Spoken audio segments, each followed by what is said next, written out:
Okay, so just to touch upon what we discussed yesterday was Numpy. I think you can see the screen.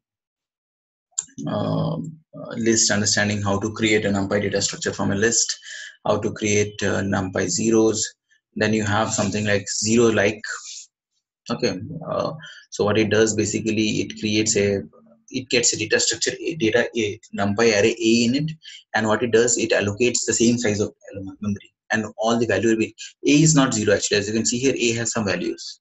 Then when you do zero like A, that means it will allocate same data structure which can hold same number of elements as A, and it will initialize them as zeros. Avantik, Yeah. Prithvi here. I'm not able to see your screen. I see only that. I think the desktop. I don't see anything. Wait. How about now? I mean, I think I'm just seeing your background image, desktop background image. Now? Still not. What about others on the call? Yeah, now I can see. Okay. Yeah, so this is what is your zero like. Zero like means you have a which looks like this 2, 3, 4, 5. Okay, and when you do zero like, what you're doing here, it is actually creating an array of same size as that of A, and it is initializing them with all zeros.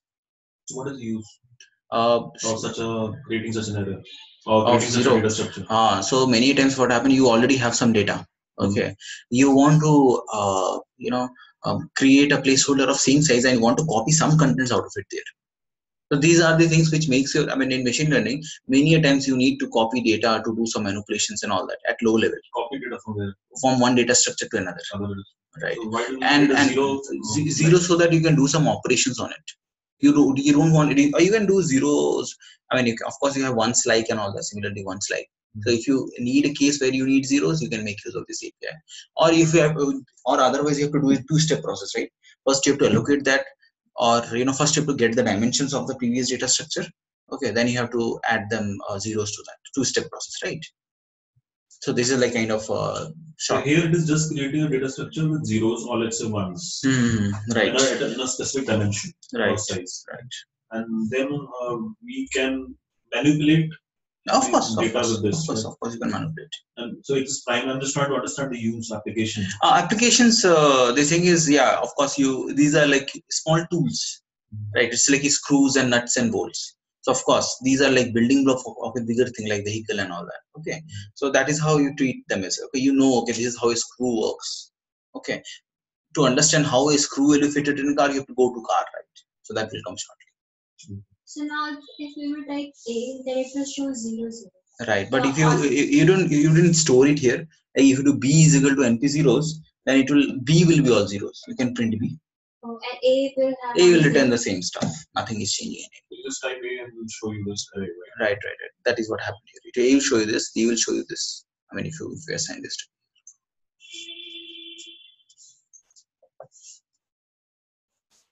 Okay, then of course we have discussed this thing full. Hello, shuffle will actually move data, shuffle the data, right? Shuffle,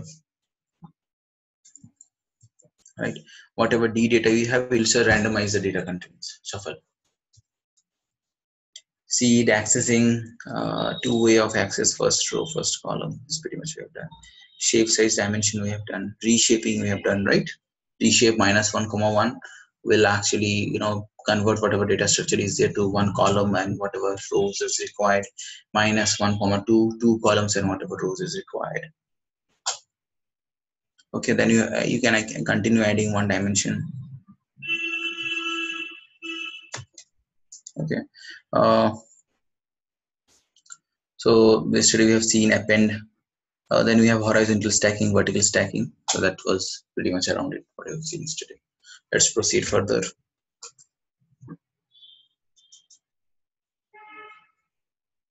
And shuffle will do a shuffle in a particular order, or is this random order will shuffle? a random order.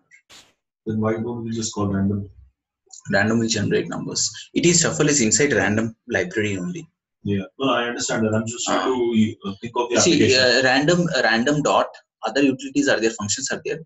Those are meant to generate random data. Which I understand. This is shuffle will not generate random data. It will just shuffle the data which you pass. Okay. That's a key role. And can it be used in any other library other than random? Random is a library. Random is a master library. Yeah. On any which other shuffle is there where you can use shuffle? Shuffle you will use a lot in machine learning. When you typically get some data, you want to actually move the data a bit, then pass it to training, right? There you will use shuffle. I think this seems to be an important function to me. It is. I mean, there are a lot of things which will help you. That's why these are like nuts and bolts. Okay. So, and many things. A lot of time we'll study this nuts and bolts, and it will be very difficult to understand how this can be used. But even after that, accept it.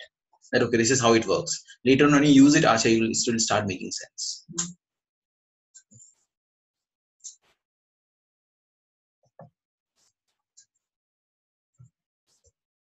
Okay, let me show some more utilities now.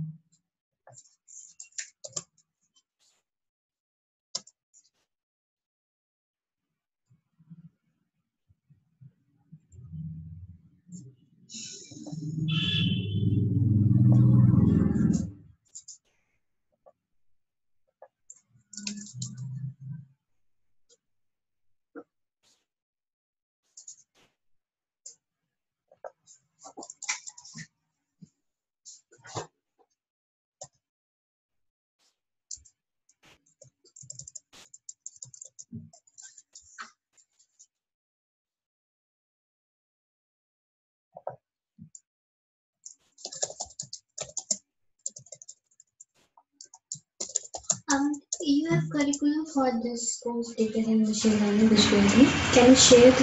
I'll share it to the website. It is in the first course. Okay. Okay. So now we'll see something about universal functions. Okay, universal functions.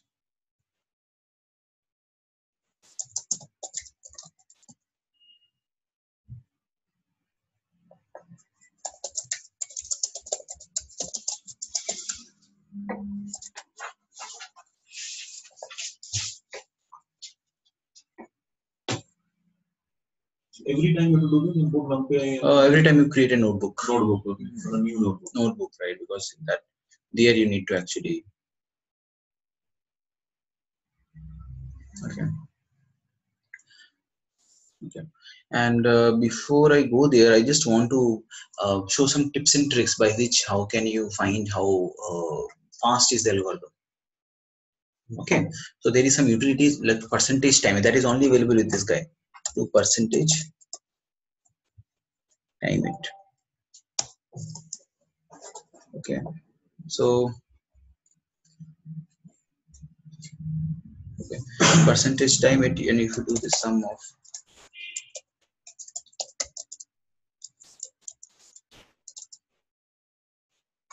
so it's saving the file online, right? I have to download it if I want it on my local system. Try Jupyter. Yeah. I think you have to download it. As a Python. Right. And as a IP NYB. PY or NYB? NYB notebook, so that you can load it in Jupyter notebook.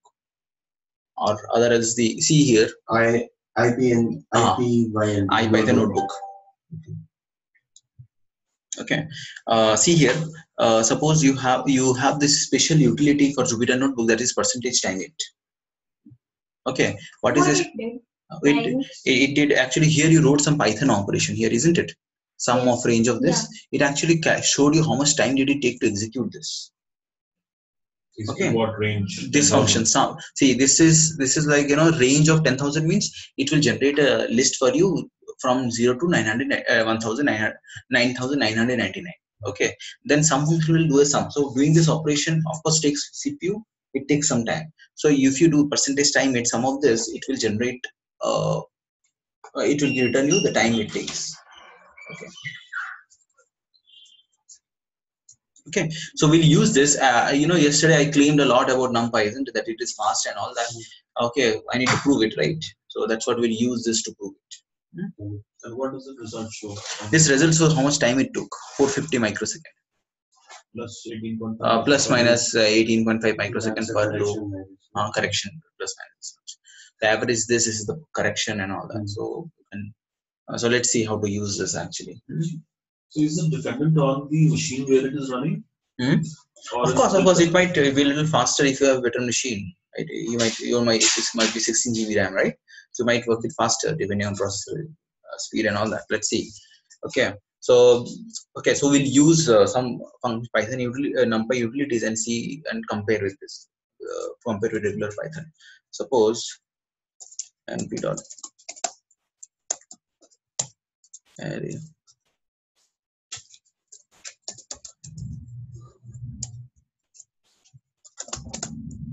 arrange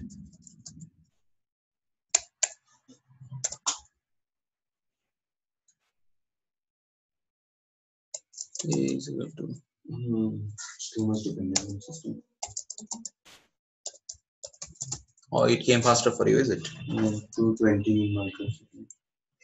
220 microsecond, half of the speed, right? Yeah. And if you run it on like server, it will be much more faster. Okay, so if you do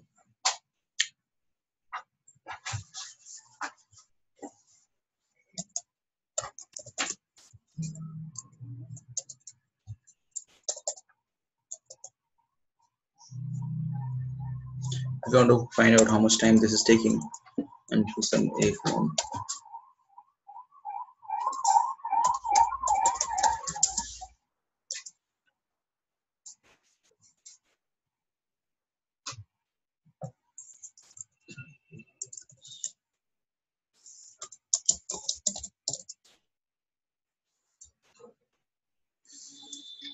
It takes this much time. Remember, this is a NumPy array. Okay, actually it should be np add np dot a comma b. It's taking around 402 microsecond, right? Now what will I do? I'll create a list here in place of this, right?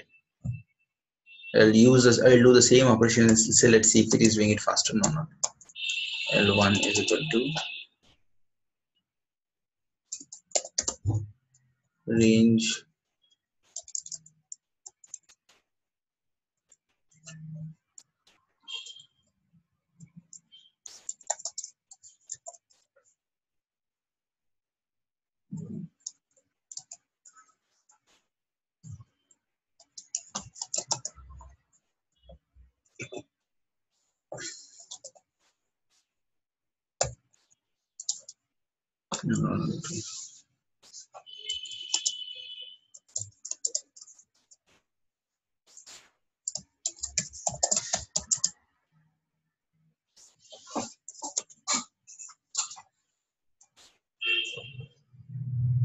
On my system, when I did and what you did right now, no time it and without add, so it is not showing the result. Maybe it is taking time in execution. No, it should come as star. It hasn't been executed.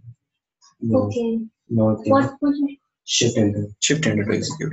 See here, the earlier case it was taking 402 microsecond if it is a NumPy data structure, and if it is a Python list, it is taking 10.9 millisecond.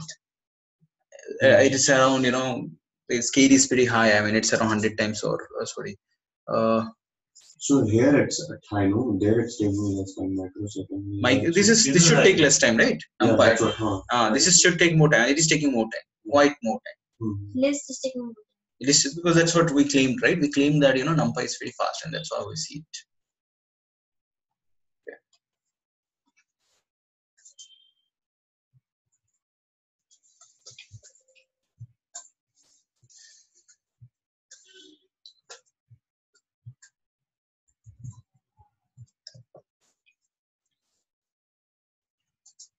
Okay.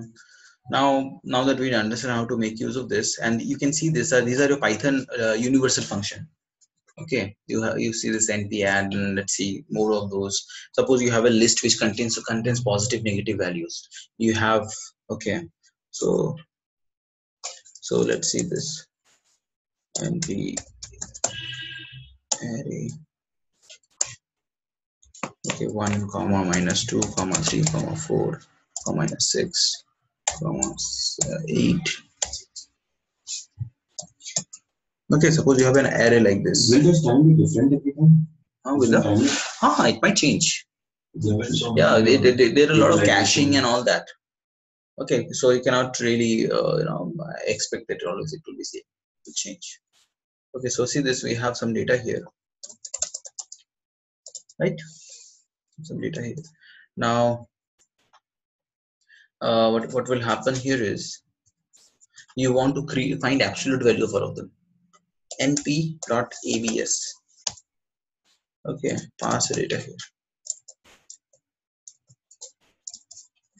You see, it is giving you the absolute value. It is an absolute function also. Yeah, same thing. The same thing.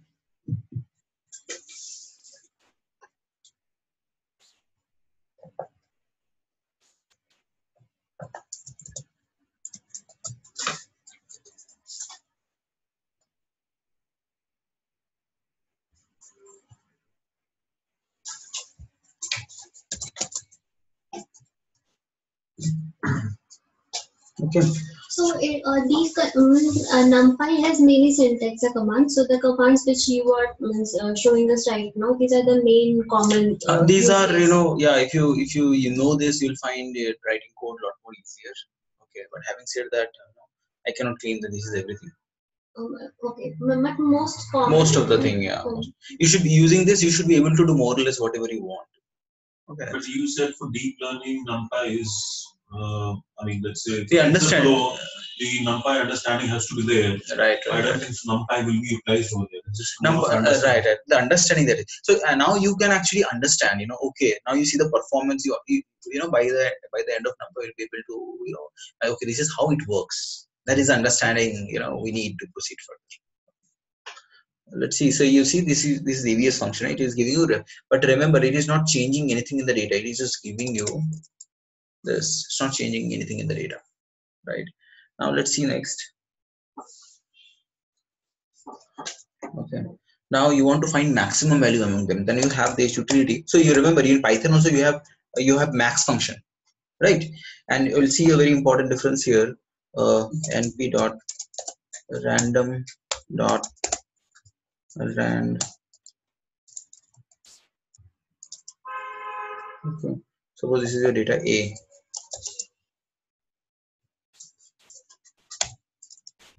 Okay, so it has generated. Now if you have to find maximum here, so percentage time it max of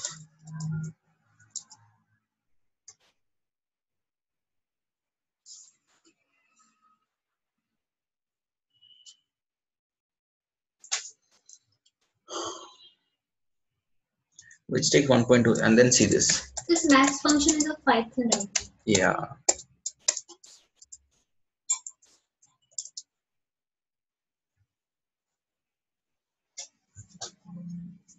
Will it be more or less? Should be less. Yeah.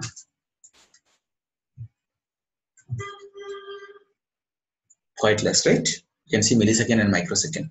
Understood, right? So NumPy, you should always use NumPy utilities, NumPy helper function, because those understand, right, that it has to be handled this most optimized. Yeah.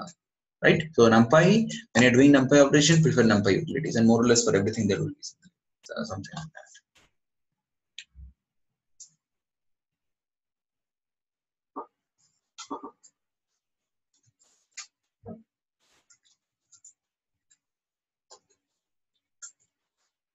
Fine, right? You have NumPy max, min.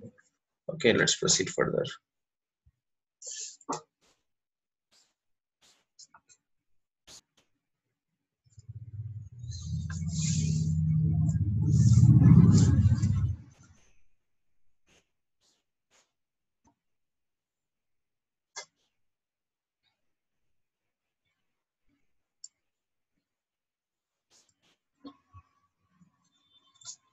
Okay, so suppose you have more function, like you want to calculate mean.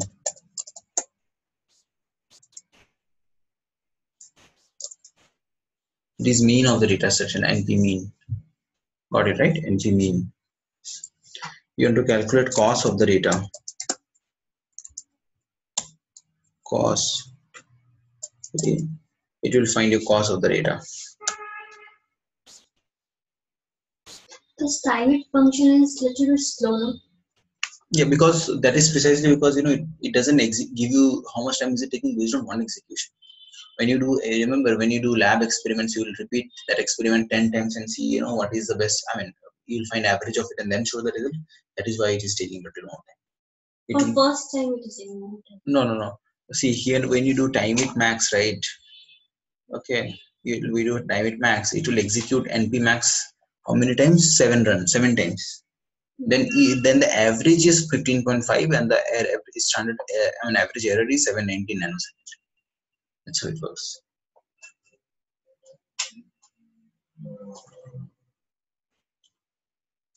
So using Numpy, if we use any function, max, mean, cost, then it will be optimized. Right.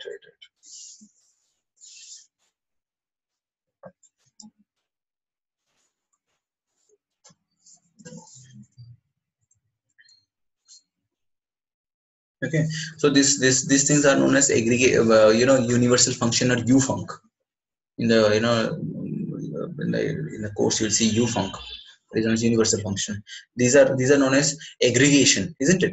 This man mix, this mean, aggregate function. Every of lot of data, it will give you one data. Average sum. Right. If you do np dot max pass a here, it is giving you aggregation, isn't it?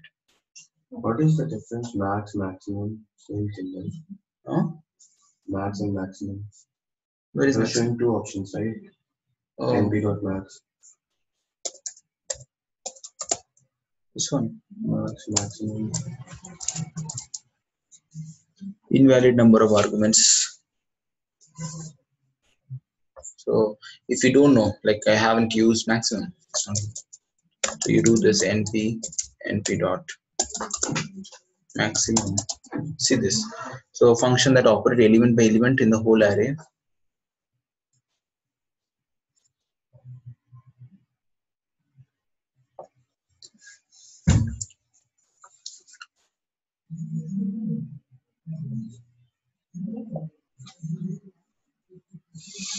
Let's chat out about it.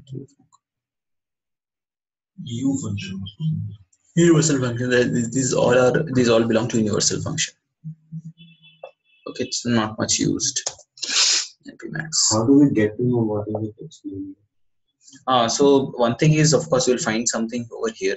Okay, in this case, there are. I mean, it's not trying to explain much. Okay, many times this will be case. So this, as I was discussing, so these are libraries. A lot of things come, few things stays, few things get phases out. This might be one of the thing that might phase out after some time.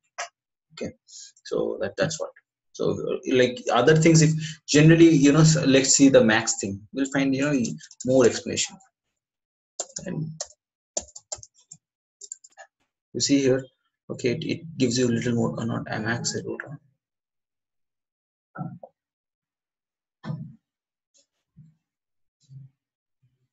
There you can see the entire hierarchy. It is telling you max, what does max mean, what does mean mean, and all the other information around it.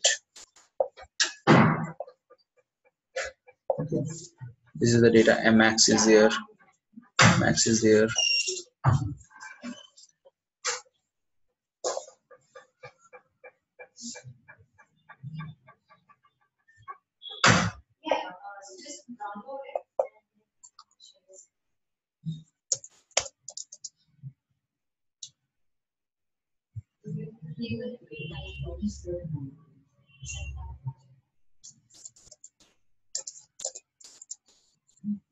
This is your mean function.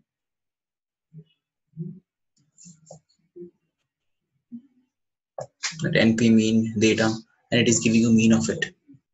Similarly, most of the stuff will have a lot of definition. What is the meaning of it? More or less, you'll find a lot. But of course, as exceptional, there will be things which is not clear. You might have to refer to Google, some documentation for that. But those are in. So if things which are not clear, means they are not used heavily. Okay, so there are anyways other ways to handle that as well. Okay. So we understand what are the aggregations. Then suppose we have this data, right? Right. If you do a dot sum, this is another way. This is a dot sum. A is what? Numpy array. One way is we do np dot sum and you pass the data structure, right? Like this is what one is this, one is this. Same thing, right? Both are same. Right. Both are same thing. Not different. Okay. And two more very useful thing that I will show you now. Okay. Suppose you have a data like this. np array. Okay. 1, minus 2, 3, 4. Oh, sorry.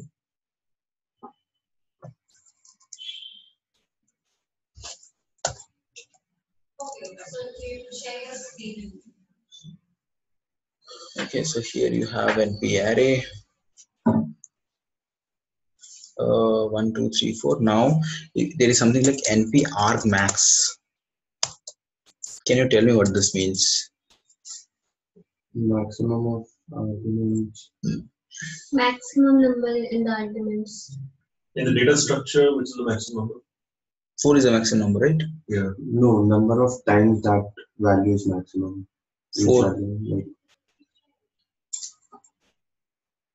think what? One is there twice and it should show 1. Think of the. That should return 3. What would happen? Anybody? What would happen? What could be the thing because of which, like, let me give one more example. G equal to np dot argmax.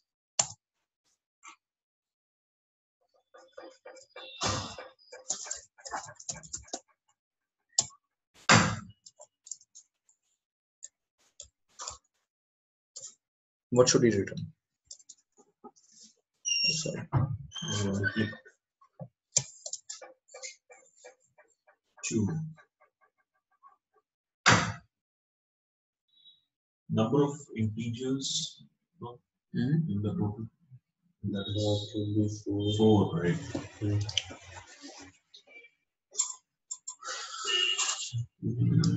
Okay, the number of uniquely distant numbers which are not closer to each other. Should it be that complex? It is giving the index number of the maximum value. Index number. Our value is 4, right? Right. Index number is 3. 1, 2, 3. First is 0, 1, 2, 3. 0, 1, 2, 2. Understood, right? It's very useful. So suppose you have a if data. If it is written like this, index maximum, then we can find argument maximum. Confusing. Argmax. This is very universal. Like in a string, maximum index at this position. So if something comes in mind at this index, something indexing. It will come. It will be very intuitive very soon. So what is it doing? It is giving you index number of maximum value precisely.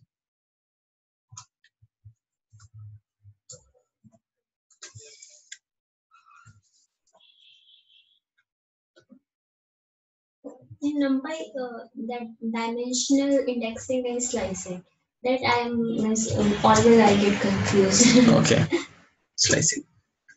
Fine. Then there is two things: all and any. That is there in Python also. All and any. Okay. For example, you have a data like this: 1, 0, 1, 2, 3, 4, 5.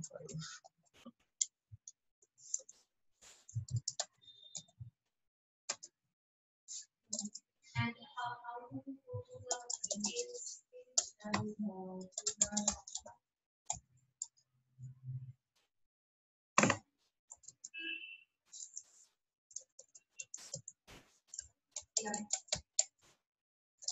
Okay, np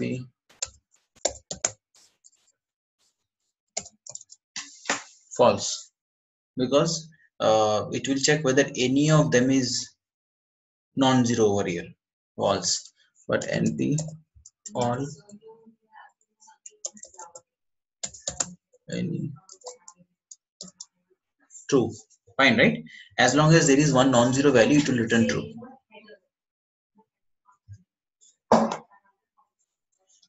So B is all zero values, right? And you're calling any. If it is negative also, then it will return true. Right. Zero and negative, then it will non-zero number. Any non-zero values there is returning as false. Any non-zero value is here, the resultant is no, here it is any, and you have, suppose I change it, this one, then you do np dot all, it will return true if all of them is non-zero. Understood, right? Any and all. Any means anyone is non-zero, all means all of them is non-zero, then it will return true.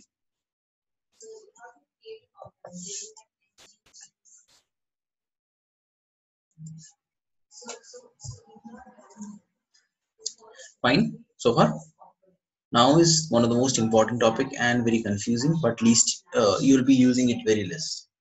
That is broadcasting. Is broadcasting, it was a little bit tough. I have studied myself, so it was, I was feeling tough. Right. Our broadcasting is important actually. Okay, I'll keep it as a separate notebook for this. Broadcasting and then end dimension.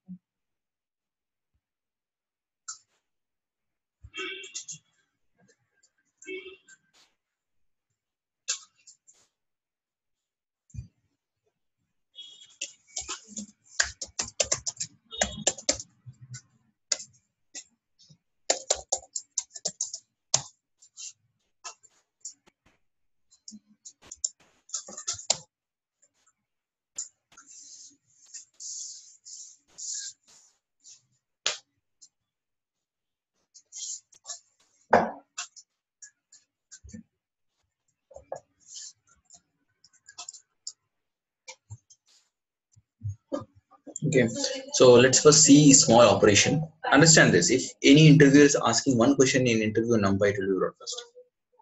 Broadcast. Yeah. If an interviewer asking one question in Numpy, that will be broadcast.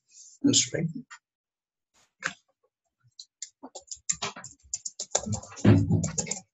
Otherwise, other things are easy, right? I mean, you do it once you know it. There is nothing to. Other things are easy, both that indexing, dimension, and broadcast. Right. Okay. Let's see what it means.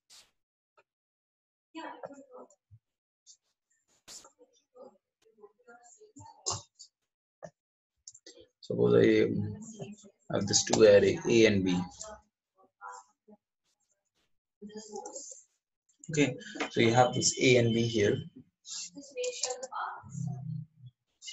If you do A plus B, it works pretty well, isn't it? And what is happening? Number to number operation is happening. Okay, so this is you know, if the arrays are of same size, element to element operation happens. This is the rule. This is the first thing. If arrays are of same size, element to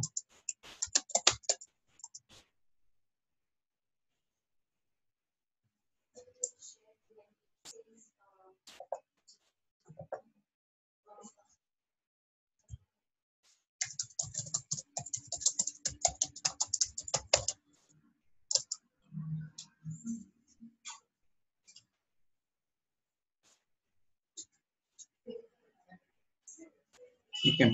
Now, will this work? Will this work? Yes, it will broadcast 5 with the remaining with 0 and 2. 5 and the remaining second and third will be 0. So element to element operation will not happen. So what will be the result now? So it's a scalar one, no? 0 plus 5, 1 plus 5, and 2 plus 5. It will broadcast 5, 1 and 7, 5, 6 and 7. Right. It will actually, yeah. So it will. What it will happen here? Broadcasting allows types of so this is what is happening is broadcasting.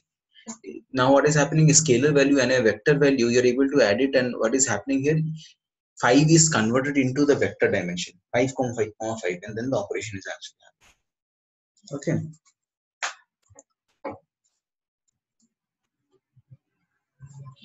So you can not understand. Yeah. So when you vector values, when you 5, 6, 7 when you make a and 5, so because of now these are rules of broadcast, and because of broadcasting.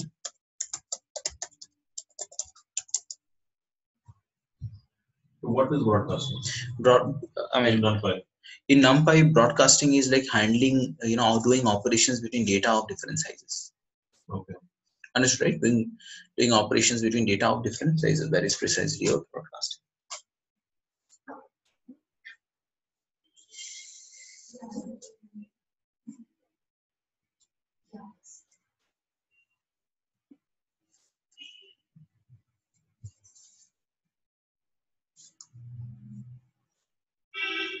Okay, a plus 5.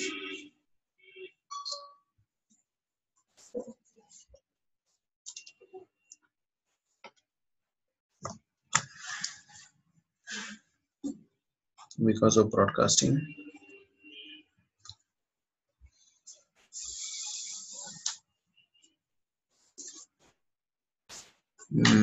Scalar value 5 is converted into vector, and that's it. Understood, right? This is the first thing in broadcasting. How do you insert comments over there? You just select here the tab, convert into markdown. Understood, right? What happened over there? This part? No. Not clear? So you have a as a vector. Okay. 5 is a scalar. Okay. When you do scalar and vector operation, what happens is 5 is converted into vector of size same as a. 5 you said is a vector. 5 is converted to a vector. Okay, and the intermediate data becomes a plus a vector 5, 5, 5. Okay. That operation is similar to first rule, right? Okay. That's how it works. So what you're saying is that whatever was there in B gets equal value if I just write a plus 5. Right. Which is it gets converted to vector. Vector, right. And is it of same value that gets added up? Same value, 5, 5, 5, 5. Cannot be other values? No. Okay, so let's see more things, it will be clear. Okay, but scalar and vector, this is how it happens. So if you have 10 constant vector matrix, you write 10 cross 10 plus 5. I will show a little more thing here so that either you are more confused or you have all your confusion clear. So A is equal to NP array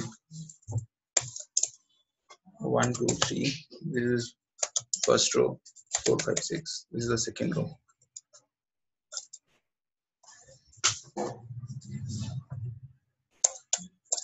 Okay, this is the second row. Now if you do CA, A is 2-dimensional stuff, right? Now again you do A plus 5. This is adding 5 to all the elements here.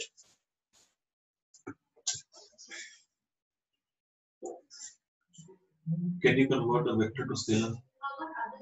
You cannot downsize anything, right? That will be losing the data.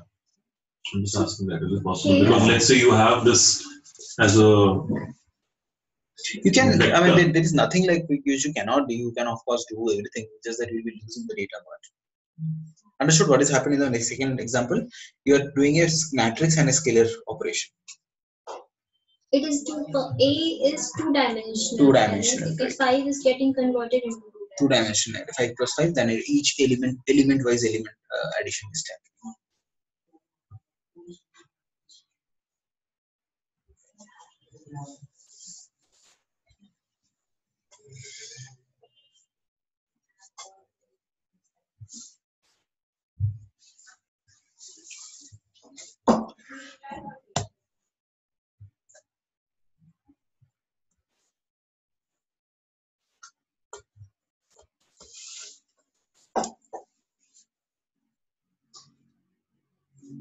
And what is the use of broadcasting? Yeah, now that is a good question. Okay, so you understood what happened over here, right? Now there are a lot of things more actually. Okay. Now what is the purpose of broadcasting? Is I'll give you one example.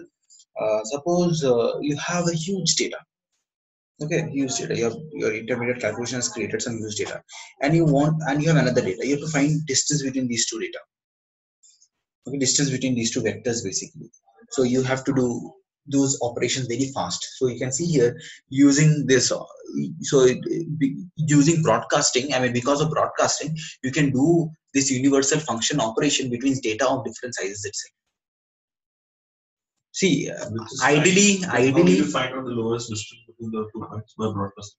Oh, that is, I mean, if you have to find lowest distance between 2 points, suppose there are two data. One is a huge column of x and y, different column, and another is smaller amount of data. What you have to find is from this each of these data, what is the shortest distance from. So what you have to do, you have to find this operation and this operation, this data and this, I mean, the data. What you have to do, you have to find, you have the bigger data and you have a smaller data. So you have to do all possible permutation combination of operation, right? Okay, so by adding few dimensions, which we'll see shortly, you can able to get the output really faster rather than writing a for loop of accessing each element separately. Got it, right? Okay, so we'll see now one thing. Because of that, you can actually do this operation really fast. Okay, in different space. Okay, let's see this. The purpose of broadcasting is to get the maths done faster, to the mathematical operation done faster between data which are stored in different sizes of data structure itself. Right? Sometimes you may store data in 3-dimensional cubes and other data in a 2D matrix. You want to find distance between them. Anything? I have a question. So can we do this broadcasting only to a specific row or column? No. Anything. I'll show it right now in few minutes. Yeah. And I have a nice diagram, nice, from my previous notes. So it will make the concepts very clear here now.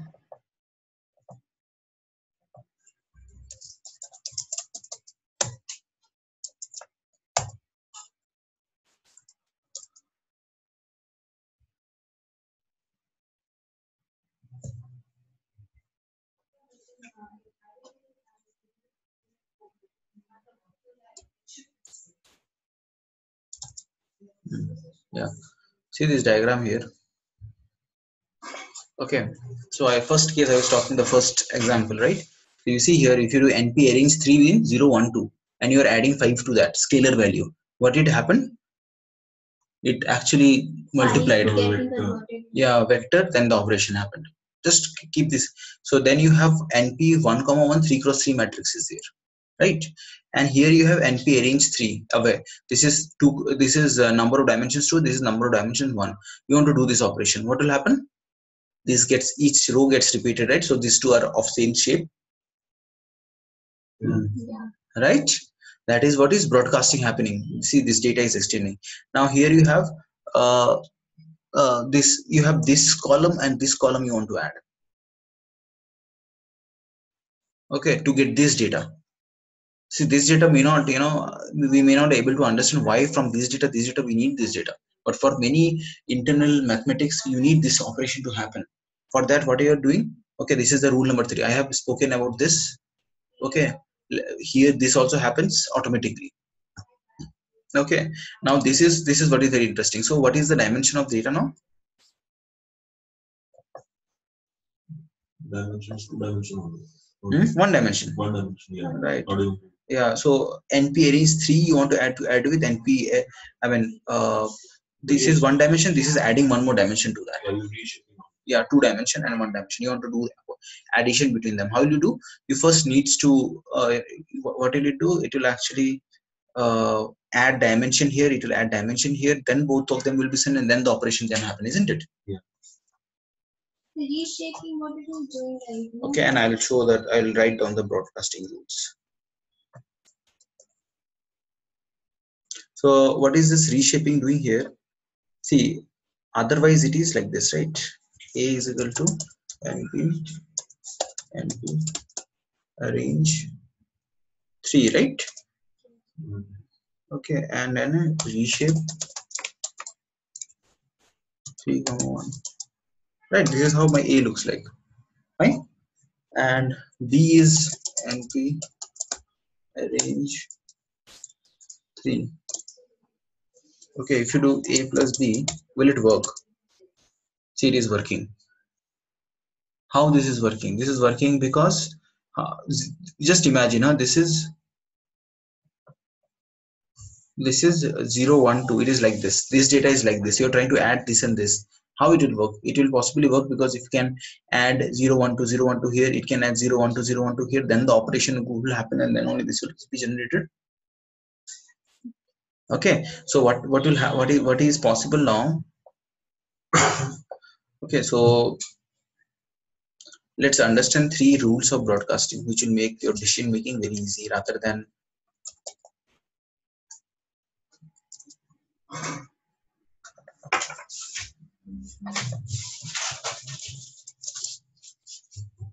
this is rule number 1, this is rule number 2, this is rule number 3. Okay, rule number 1 is if two array differ in the number of dimension, then the shape of one with fewer dimension is padded and padded it once in the leading left hand side. Let's see some example with rule number 1. Okay, so this notebook will be available, so don't worry about it. Okay, so rule number 1, let's see now.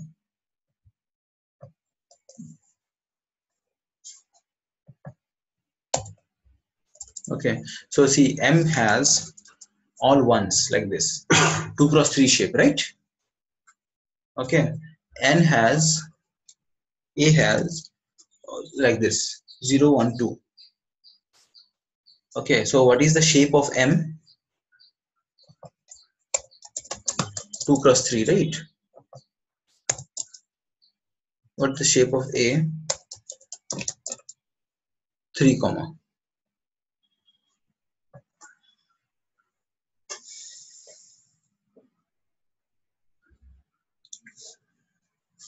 Okay, so here is the first thing. If two arrays differ in the number of dimension, this is different, right, in terms of dimension. The shape of one with fewer dimension, this is the shape of one with fewer dimension, is padded with ones on the leading left hand side.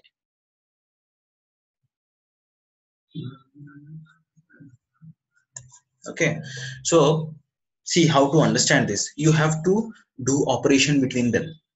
So when these are of different shapes, right, first thing you have to do, you have to bring them in same shape, same number of dimension, then only the operation will happen.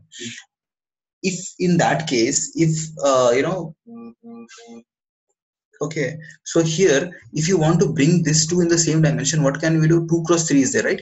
If we repeat the contents of it as 2 rows, this is one row of 3 elements, right? If you can create 2 rows of 3 elements, then the operation will happen between them. Yes. And that's what is based rule number 1.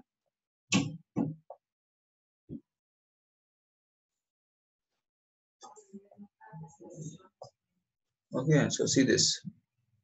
If you do M plus A, this is rule number 1. What happened over here?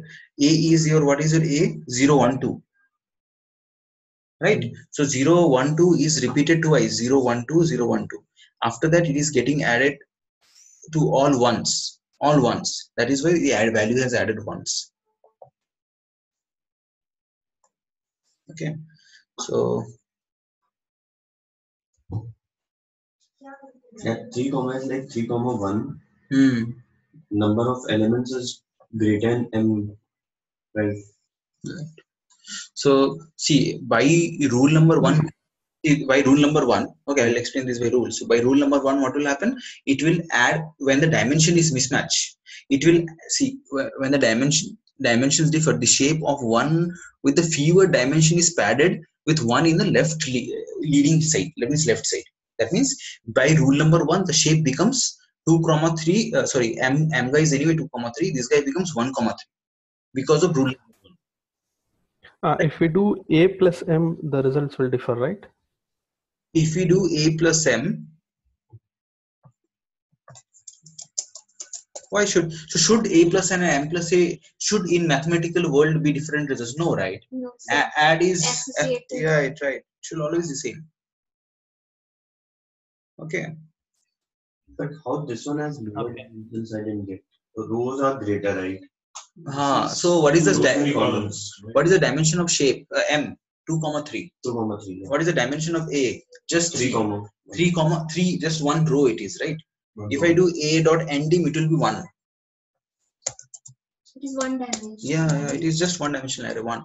And m is 2 dimensional. M is 2 dimensional. A will be converted to 2 dimensional. If there is the first rule, right? You want to do this operation. It is doing it for you. Broadcast, you don't have to care. It is taking care of all the operation. But how it is taking care? Okay, how it is taking care? First, it is applying rule number 1. If the dimension is different, okay, what you do?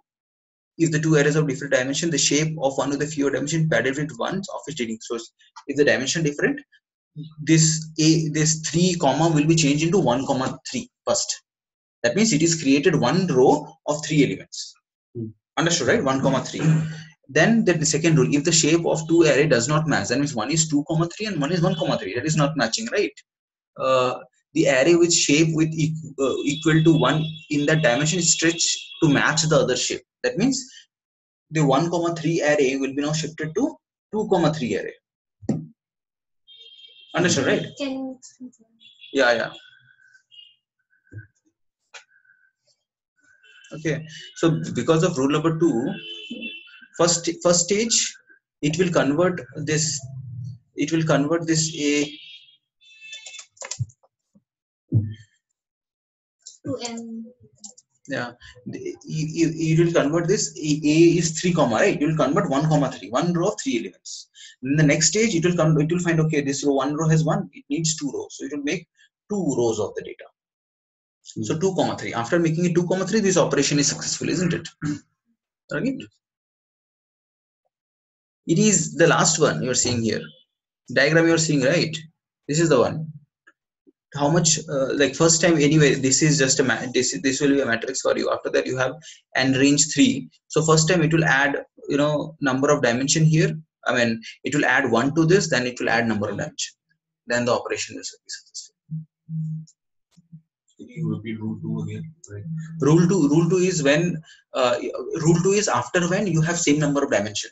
But if you have same number of direction and dimension and one of them is equal to 1, okay, and one of them is equal to 1, you will try to see. 1 means you can replicate something in that dimension. If you have an array with 1 comma 3, you want to make it 2 comma 3, how will you do? You will just copy that data once again, right?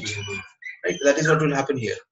Okay, so 1 comma 3 we had earlier, you want to make it 2 comma 3. For that you will actually replicate the data. Understood, right? It's mandatory to have a one-dimensional array for rule. Yes, and exactly what you're saying is, can you do this operation if it is not even? Not even, like 3 comma, like other, if one data is 2 comma 3, other data is 3 comma 3. Can you do the operation between them? Do some operation between them? It should extend 2 comma 3 to 3 comma 3. How will it extend? It cannot multiply twice, right? I'll show. So now we have seen all of these cases. Let's see now one case more. Then I'll go to example number 2. This case is clear, by the way, right? Okay, suppose you have an array like this, and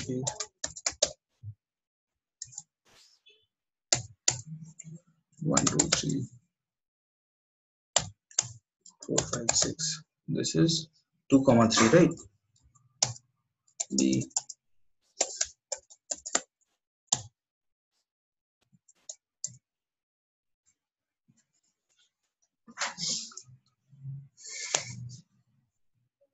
Three comma 3 array. 3 comma 3 array.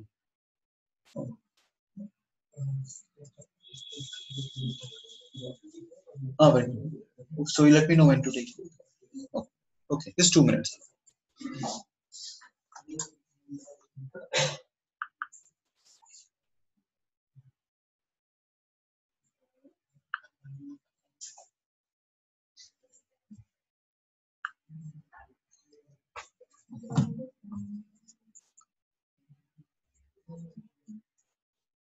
Okay, now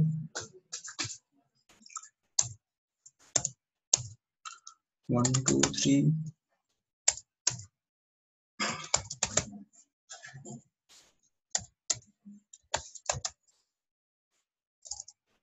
Okay. See, error. And it will tell you operands could not broadcast together between 2 cross and 3 cross 3 because it's not fitting to any of the rules that you have seen above, right? These two are different shape, but none of them is one. Got it? That should specifically be one. Yeah. And if it is not one, suppose, I'll just give it, suppose you want to do this. You have to do this, for example. Okay, I mean, you intend to do this. What you can do is, you do this magic. Reshape. Remember what we want to do. This is 2, 3, right? I want to make it 2, 1, 3, and this guy 1, 3, 3. So you can do any of this operation if the sizes are same or the one which is different is only one. Just a second, I will see this and take this with a pinch of salt because it is difficult to understand these things. You are talking about not one dimension. You cannot, if you're thinking to visualize, you won't be able to. Okay, so see this. If you do this 1, 2, 3, this is same, right? You don't need more data to. You're just adding one dimension to that. Okay, now and B thing you want B dot reshape. Okay, 3, 1, 3. This is possible. Okay, now you can do A plus B. If it's 3, 2, 3, then also no. Either the rule is, the thumb rule is, remember this, either they should be same dimension or whenever they are not same, they should be, the other one should be one dimension. So 3, 2, 3 should work. If B is 3, 2, 3, because two of the dimensions will be same. 2, 2, 3, 3. That will work. That will work. That will work. If it's anything else than 2, right. Then it won't. Like 3, apart from that. No, either they should be same. When they are not same, one of them should be one. That's it. Okay. Fine. So either way, the first, either one of them has to have one. Right. You guys try now for 3 cross 4. You have a matrix which is 2 cross 4 and 3 cross 4. Try that now. Create a matrix of random numbers between 2 cross 4 and 3 cross 4. Okay. Try to get this operation. After that, you can have 5 minutes break to 10 minutes. Just go on number 2. I just want to know shape. You will share this, right? Yeah, of course. I don't know whether yesterday one we got. Yesterday one is already there actually. It's already there. Okay, this one actually this is, this will be used later on in deep learning in some stages to understand how dimensions. So if you are writing a lot of high level code, don't need it, but you should know there is something like that, and if you have to debug, you should be able to do that. Okay, and trust me, the interview's favorite question is this broadcasting. Okay, as you can realize, right? Till now it has been a cakewalk, but this one is actually little different. So that's the reason. One of the things which you can ask is how do you use broadcasting in different scenarios? Those different dimensions. See, those things is one thing. You know it, you can tell it and all that. That is okay. But to understand how that person, aptitude for the subject is, so that you can figure out. Anyway, let's take 5 minutes break after you're done going through this. Yeah.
We want to do 2,4 and 3,4.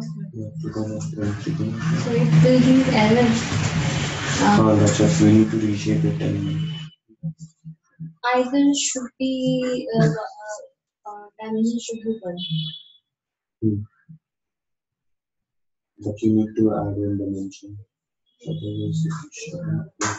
Yeah, have to add in dimension.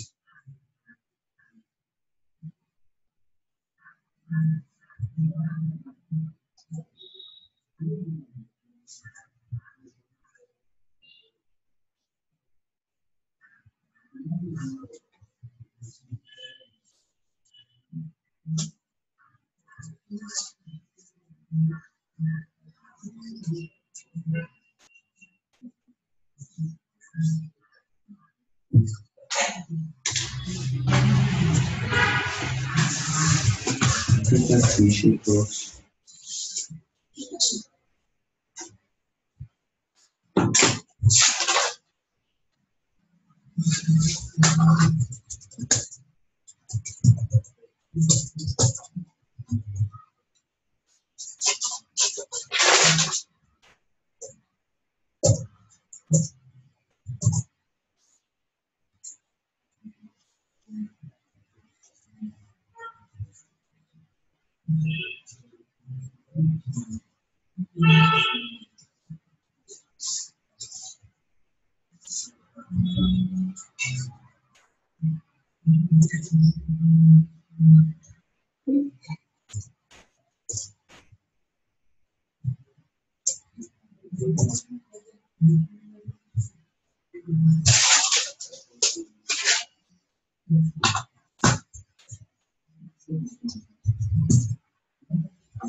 These rules are there in the rules. Yeah, that will be clearly sure.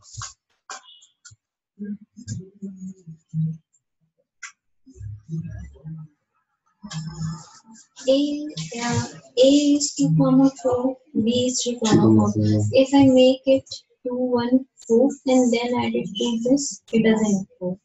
And this works. Yeah. No, this will not work. This is working. This is working. This shouldn't work. B reshape to 314. And A reshape to 2 and 4. But that shouldn't work. Yeah, I reshape to 1. This will work. See, the thing is, compare after, see, first it will identify how many dimensions are there. If there are two different dimensions, right? Suppose it is 1, 2, 4 and this is 3, 4. Then it will add 1 at the beginning. So that will be 1, 3, 4. See, if there are two different dimensions. First consider of two similar dimensions. Suppose it is 1, 2, 4 and 3, 1, 4. These are two same dimensions. Now when these are same dimensions, right, it will check whether they both are equal, or if they are different, then either of them should have 1. So if you consider the first column, right, first dimension, it is 1 and here it is 3. It will compare these two. These are different, right? But one of them is 1. So that is fine. It will check the other one. 2 and 1. So either of them is 1, then it's fine. Now the third one, 4 and 4. Both are same, then also it's fine. Then it will perform the operation. Now suppose if you have one more dimension here as 5 and here as 6, then that rule will fail because both are different, both are not equal, and either of them is not 1. Okay, it means it will compare this one. If it is one of them as 1, then it is okay. Then it is okay, or both of them are equal, then it is okay. So those are the only. And they should be of the same size. Same size, same shape.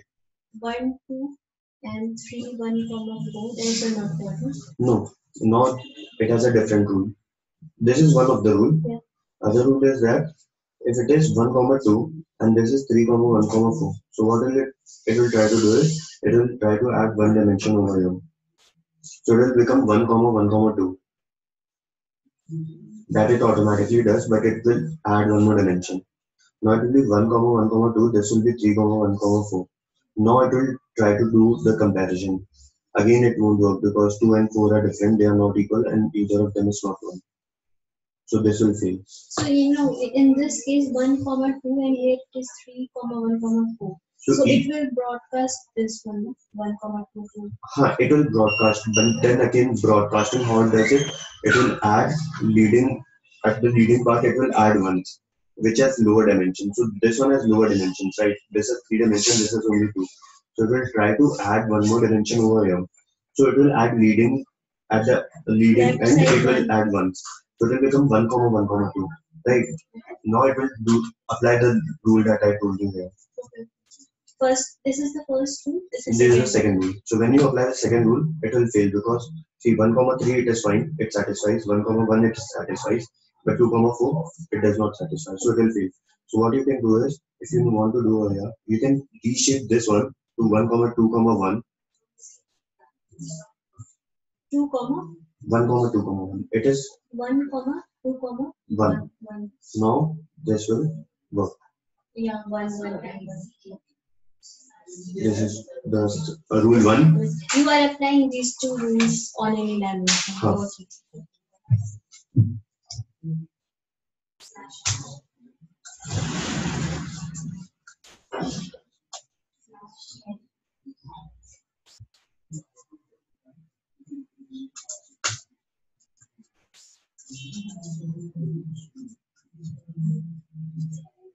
Whatever confuses you, just try to do that and perform the operation. Yeah. Yeah. Either you'll get an error or you'll get output. Then you'll know whether your thinking is wrong. No, you are applying these two rules on any dimension. Then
So we need to reshape the array to 2, 4 and 3, 4.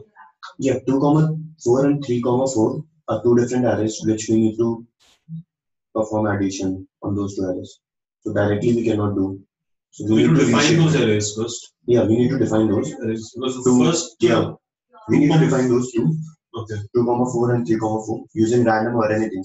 Just define it, and then you cannot directly perform the addition over there because this rule will not apply to 2, 4, 3, 4. so we should.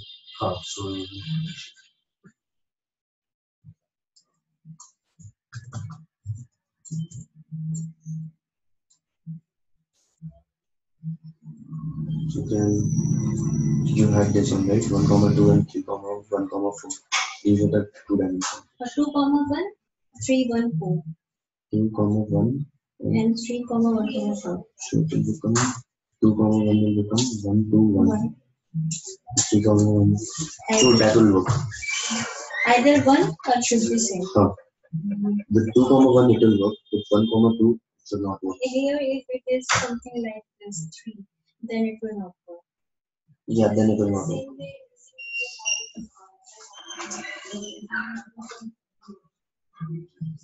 We have to keep these rules, remember, and then we can apply them together.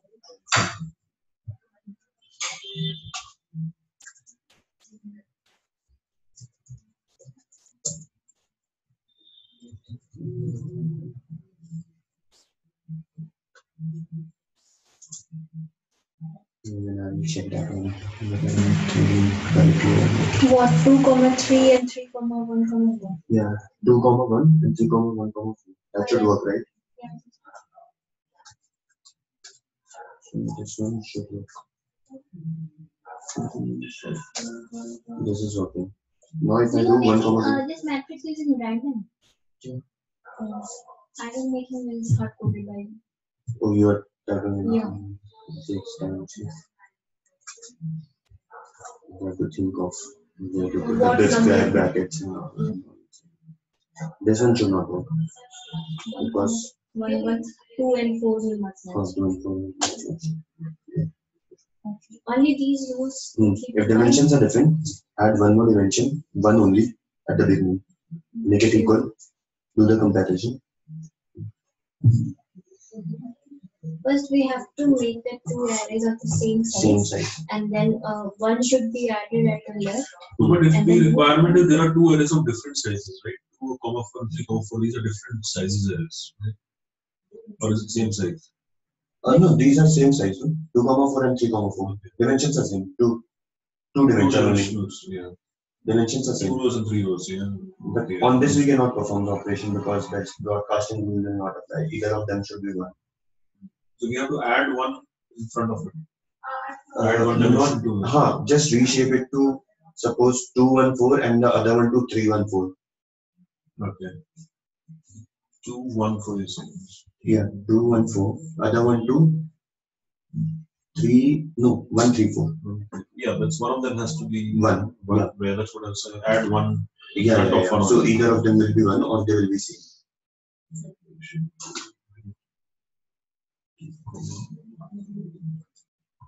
It's just for the understanding purpose. Otherwise, see, I directly did the operation of 2 dimension and 3 dimension, so it works. Like this.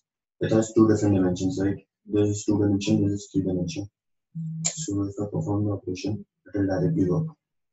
Because what it will do is, it will just add 1 over here. So this will become 1 to 1 internally. And this is 3, 1, 1. So 1 will be compared with 3. either of them is 1.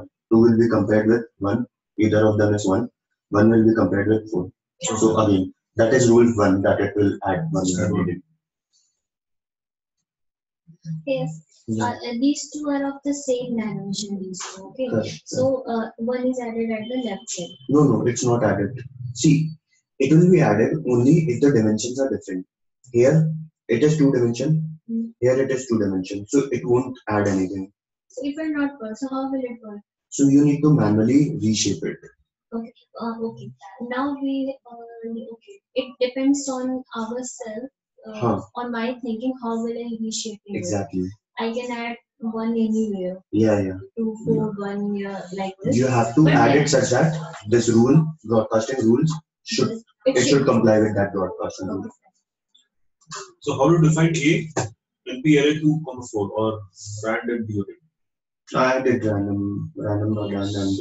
Array 2, 4, it will be a one-dimensional array. One-dimensional array. Yeah. So random, you can provide the rows and columns, like rows, columns.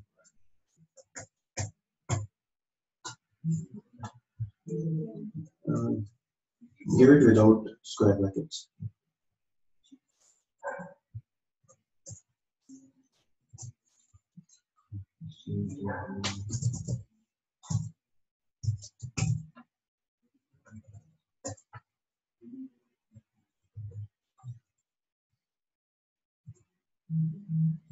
Again, then we should.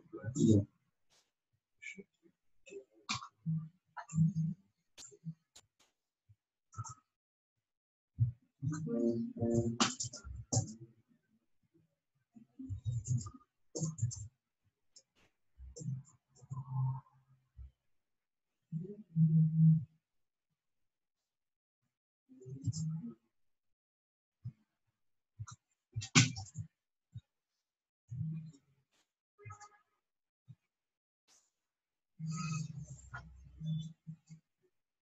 But why did we add it 1 to this one? Why did we add it to 1, 4?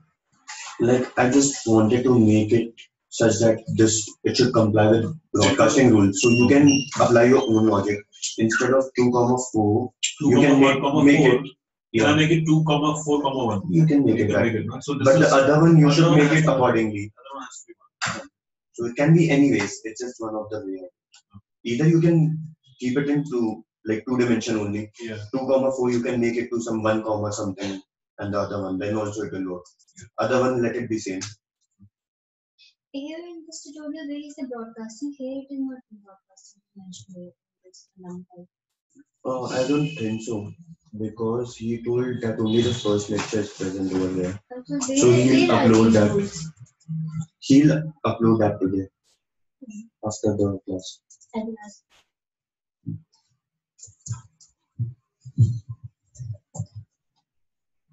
Check if there is anything. So these are pandas, second library, third library. Initially, only machine learning and machine learning algorithms introduction, which I have opened this.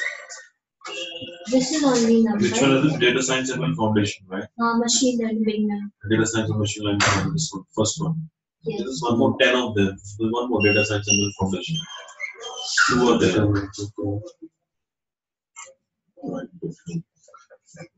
Ready to sign up? No, you can do that. You can directly do that. Which one is it? Introduction to Numpy. Beginner. First one. This one. No, first one at the beginning. Scroll up. Introduction to Numpy. That's the one, no? Introduction to Numpy? Yes. So how do you download it on your desktop? Oh, you guys are ready to Numpy? Okay. Your rules, these first, second, Right. are there in GitHub? There. In which folder? I'll show you. I'll show you. I guess you need to edit and copy. Wait, how do I download from this lecture to my desktop? Video? No, just the text. Like from GitHub to this particular Jupyter. Oh, you have to download the entire directory. Entire directory has to be downloaded. During the end of the class, let me know these things. So again, the format won't be same, right? Same. I'll show you. I'll show you. If wherever you're stuck, right? Yeah. Okay. So just for, let's say, offline. You can actually execute review. this code in your machine.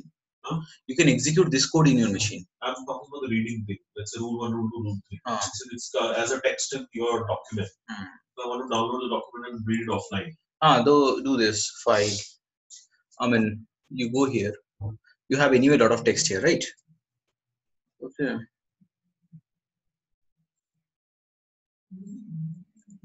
You have this, right? Yeah. So what you do is you click here. You do clone or download. Click here. Download zip. It will download entire directory at zip and unzip that directory. Go inside it. Do a Jupyter space notebook, and it will open those notebook. You can play. You can execute the code also. I think you are doing somebody else. Okay, you can download this and you can execute the code when I'm discussing in the classroom itself. Okay. Okay, the rest of the stuff I'll show you. So far, is it clear what has happened? The last thing, how to do operation when the sizes are different.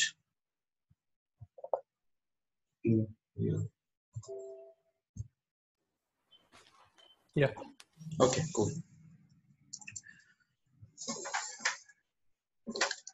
Okay, and I think I gave a question how to do this operation. That 3x4 and 2x4, everybody was able to do that? Yes. Okay, that's good.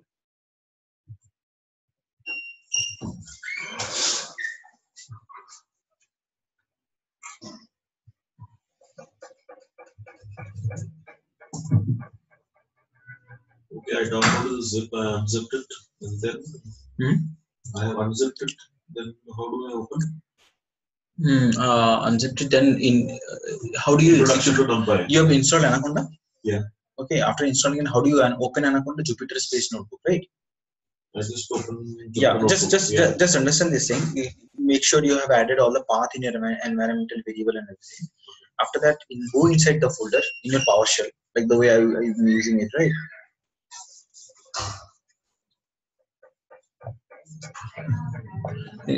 Go inside this shell. Okay. Then okay, go inside this shell and inside this get into the directory. You know PowerShell. You guys have used PowerShell. It is there in Windows.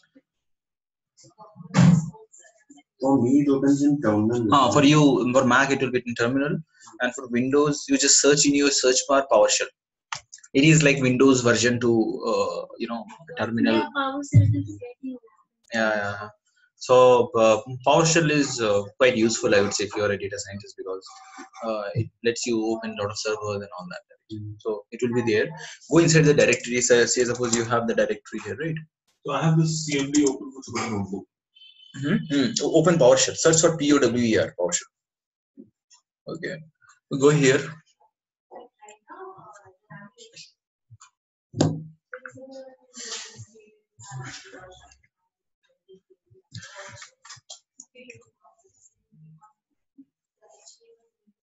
Okay, CD. Okay, suppose machine learning scikit. Okay. PowerShell, then CD dot. CD dot. Go to the directory that you have. CD is directory name. Okay. Inside that, type this command. But make sure your notebook, these commands are accessible. I mean, this path to this command are added to your this file. This path to this command is added to your environment. So right now, what are we doing? Where are we doing machine learning? So I have installed in C drive program files. Anaconda. C would be added there in environment variables. You can just directly access that. You can just provide the path, CD, and whatever path you have given, just provide that path. How are you guys? Just type in there, C. You are currently in CD users. And this thing works for you? Have downloaded? This thing Jupyter. So do dot and then again come out of this thing. And yeah, CD program file. I guess it should be without space.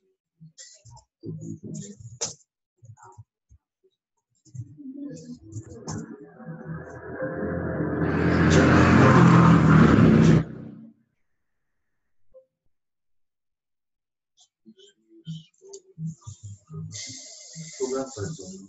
Maybe it's Copy tool. You can just copy the path from your initial page.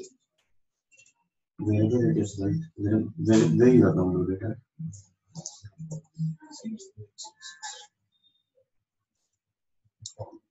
how do I track the folder? Users. No, I don't know. Wherever you have downloaded it. iPad. See users Gaurav only. Right? iPad. This is the one. Which Windows file you have downloaded from there? It should be there in like downloads. Then downloads. Probably what I think is it should be there. It's not open. And you need to check where it. No, I downloaded on desktop. And on desktop, I just double check. On desktop only you can do right click and check the property. Where did it got extracted? This one. Yeah. This one is extracted here. On desktop only. No, I don't No, know. if Yeah, you, this is the one. This is the one. Yeah. Ah. Data science So open this. folder on desktop. Open this data science and whatever open this again and whatever file is there, no, now just click over here. Right. No, just click on this address bar. Yeah, copy this. Okay. And over there, PowerShell. Give CD and entire. Yeah. Do just right click to become. Yeah, enter. Now you can get the file name and Jupyter notebook. How it is done? Jupyter notebook. Jupyter Space Notebook. But you have to give the file name also. No. Jupyter Space, it will open the entire directory. You can select which file you want to open after. It's not happening. It is showing some error. Then the path issues are there. What is spelling of the JUPY. TER. It's showing some error. Jupyter is not recognized as the name of the CFD. So the path issue. So you have to add this in your environmental path. You can add. Jupyter. So just you can try this stuff in as of now in try to Jupyter. After the class today, I'll whatever is the issue with any of your system, I'll try to. Anybody online is facing any problem with setup and everything?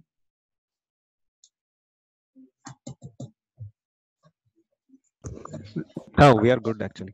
Okay, that's good. Okay, let's proceed further. Comparisons, mask, and Boolean logic.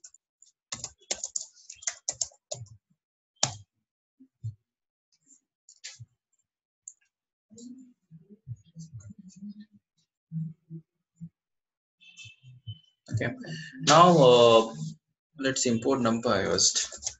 Import Numpy as NP.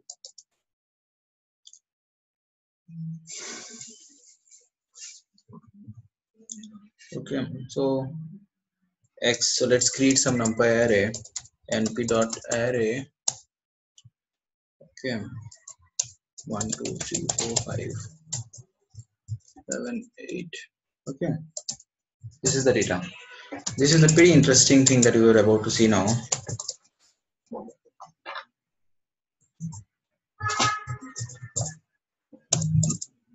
Not the one that happened just now also. Can you tell what is happening here? X version it's comparing each of the elements with less than. I'm giving a Boolean result. Yeah, so whichever is matching this condition, it is returning. So what is so any operation that you're doing here, it is returning a Boolean array. This is known as Boolean array. Okay, you can see the D type is equal to bool. Okay, and any data which is less than this condition, it actually returns that. Okay, this is Boolean array. So of course you can do all sort of combinations here. X greater than 4.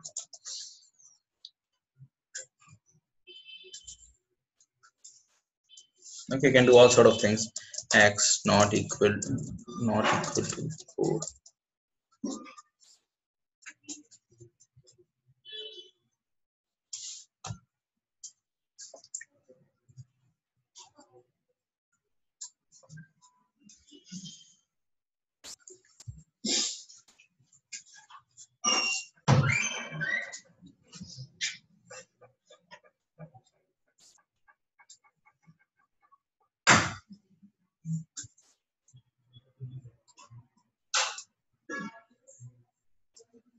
Fine, right?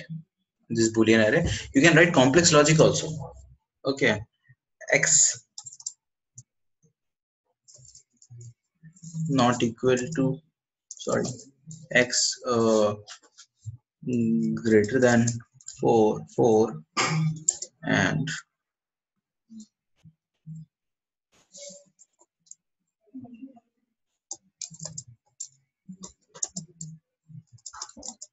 x percentage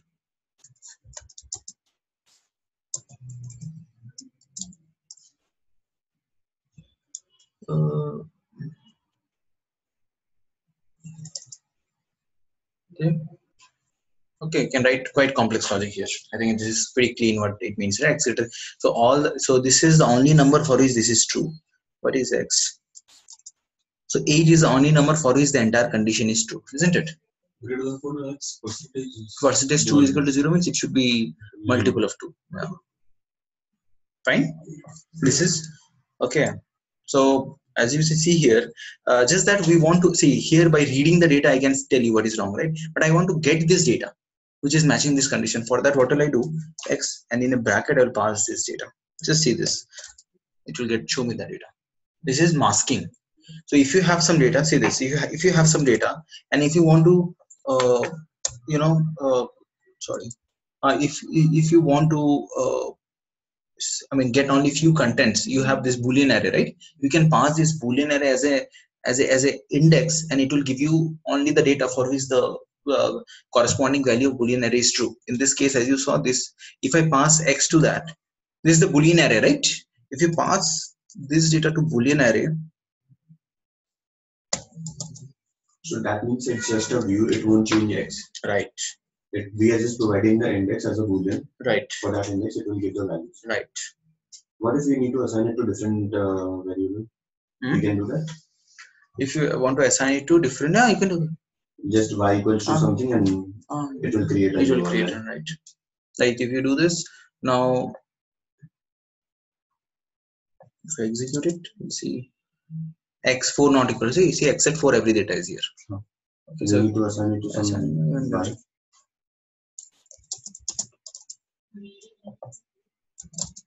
Fine, right?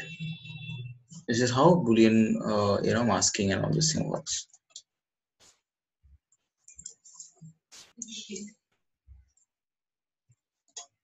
So what do we use of masking?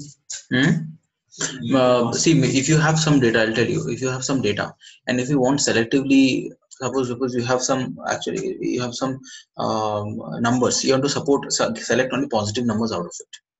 You don't want to write loop and all that, right? You can do it directly with this, right? X greater than 0, x bracket x greater than 0, you get that.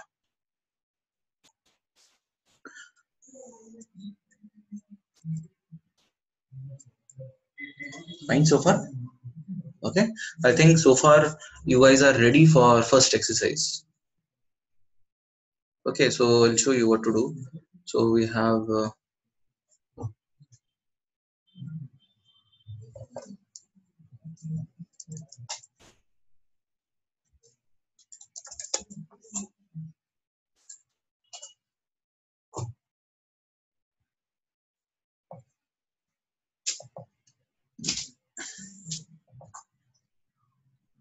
okay, so this is the Numpy problem that you have to solve.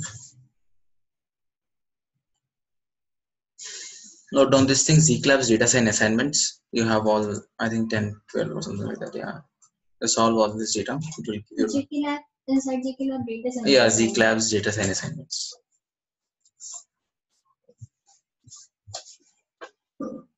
Internet is not working. Internet is not working? It's working.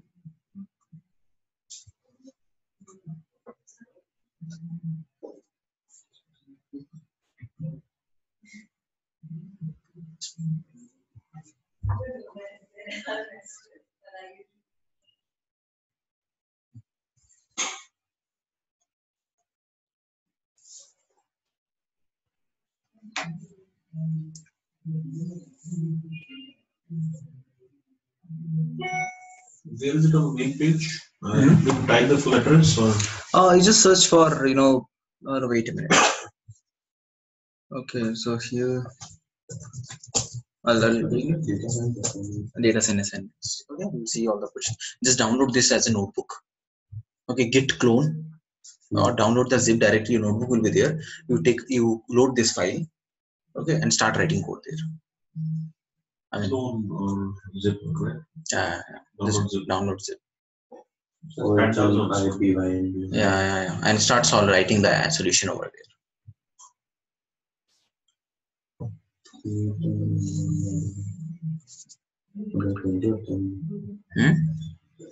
Yeah, so a lot of them. I mean, as you proceed, different as we come machine learning. So practice is very important part of this. Fine. So far, if you got a fair idea of a NumPy, okay.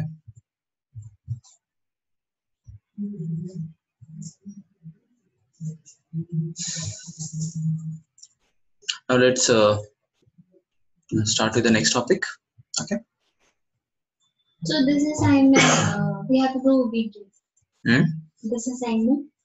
This is the assignment to finish it actually. Okay, just one topic before I wrap it up. That is your fancy indexing.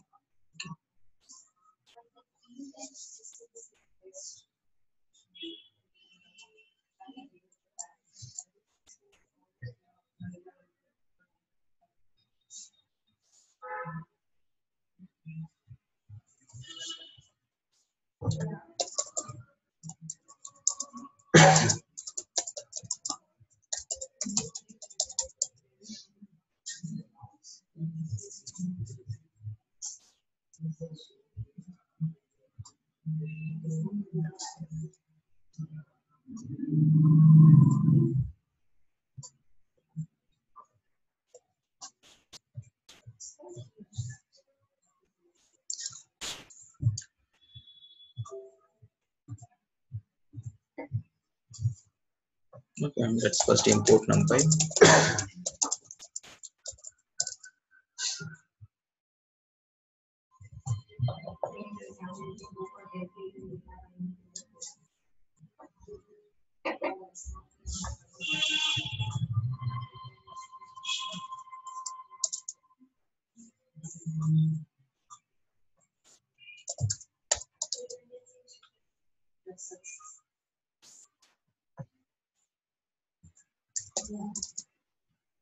Okay, so here you see you have data of size 10, some random data. Okay, so now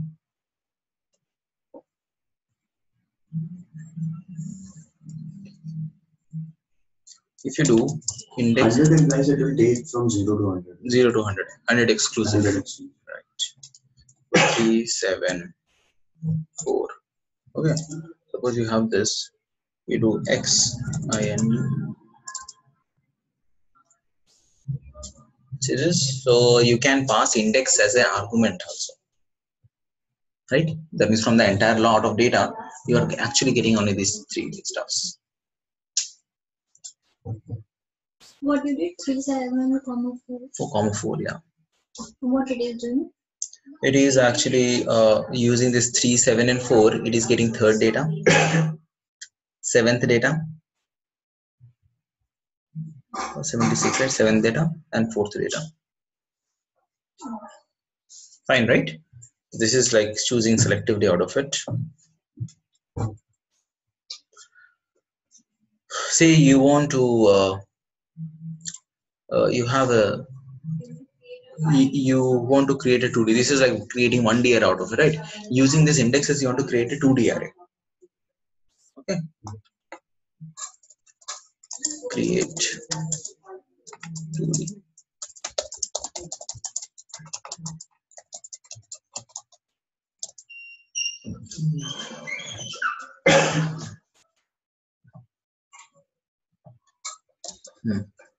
Okay. So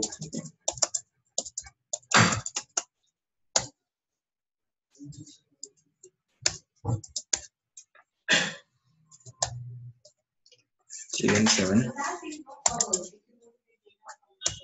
4 and 5.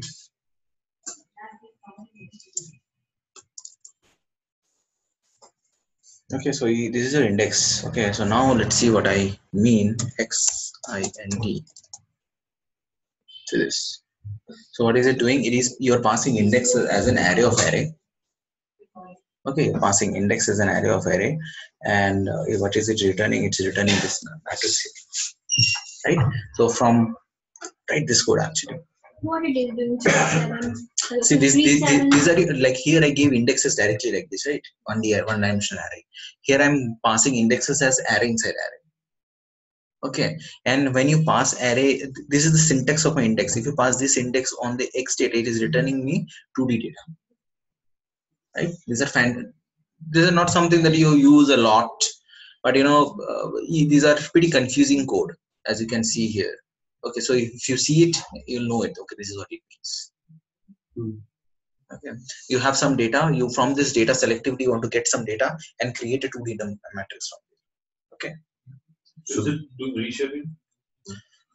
It's not really doing reshaping because you have a lot of data. I mean, you have a collection of data. Okay, from there you selectively want to use some data and create a matrix of some other size. You can of course do that in other way, iterative way. Get all the data in one array, then do a reshape of it, or you can do in one shot. Basically, it depends on the indices dimension. Right. Indices dimension. You can see these are the indices dimension here, and this is what is controlling it.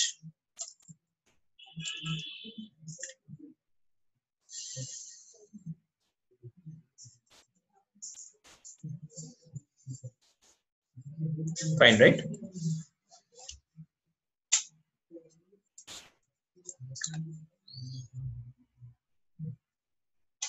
Suppose I tell you, you have to make fifth, sixth, you have to make fifth, sixth, and seventh element is equal to 0. How will you do that? Suppose you have data like this. Suppose you have data like this. You want to make fifth, sixth, and seventh element 0. How will you do that? Either we can provide each of them 5, 6, and 7 to 0. Or we can provide the range, 5 to 8, x 5 to 8 equals to 0. 5, 6, 7. Yeah, and then that's actually, of course, you can generate 5 to 6, 7, x, ind.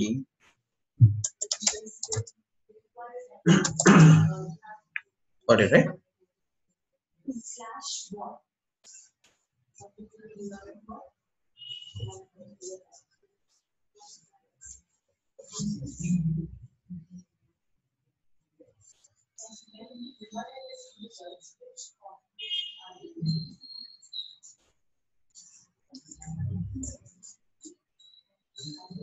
Indexing is also again, it's a Numpy thing. Of course, yeah. It's a Numpy thing. It's not. If I directly give the range over there instead of writing 2-step, instead of writing index 5 to 7, I just give x inside an index 5, 5:8. Like this, huh? Not 5:8 only. Oh, that way. That's it. Like this. Yeah, something like this. And only one square bracket will be required. We can just directly make it 0. Yeah, you can do that. Using indexing. Yeah, using index. You can do that as well. Right. So time would be same, right? That's again. So this is just one way of doing it, and see, it is continuous, so it is easy to. Right. If suppose it 5, 66, 7, and you are generating the indexes from some other logic. Right. Then that is the way. If you want to make some, if you have something like this, then it won't work, right? Then this sort of thing won't work, right? You need something specific. That's the reason why those things are. Okay, and not only that, you can actually do some operation plus 10 to all alternate elements. So you have some data. You have to add 5 to all alternate elements. Do this. You have some data, some x range. Okay, do this. X is equal to np range. Range. Okay, this. So it will generate data, 10 data here. Right now, if you do x 1, 3, 5, you want to multiply 5 to all this data. How will you do? 2 to all of the data. All this data, only this data. 1, 3 and 5. Oh, you can give the range colon x 1 colon 6 and then colon 1 more and we can get 2. So it will jump twice and you just give 1 colon 6 colon 2 into 2. That will do that. No, that will actually range. That will jump, no? Range, you're saying? Yeah, range. I want to multiply only 2 to first data, third data, and fifth data. That thing only. It will work that way also. Okay, tell me. X inside square bracket. 1 comma 6. 1 colon 6 colon 2. Okay. Yeah, into 2. That's it. Multiply this by 2. Plus 2. So you're getting 135. That's 135. You told right 135. Okay, and multiply it by 2. By 2. Okay. What about the rest? I want them also in the result. Okay. I want to retain the entire data. Only specific element I want to increase by 2. Right. Got it, right? Why this? This is like slicing or getting some data out of it. I want to retain the data. Still, I want to do some operation on some part of it. Okay. Okay. So for that, 1, 3. Again, let me not make it really non-systematic. 3. So if you do this, you're getting this data, right?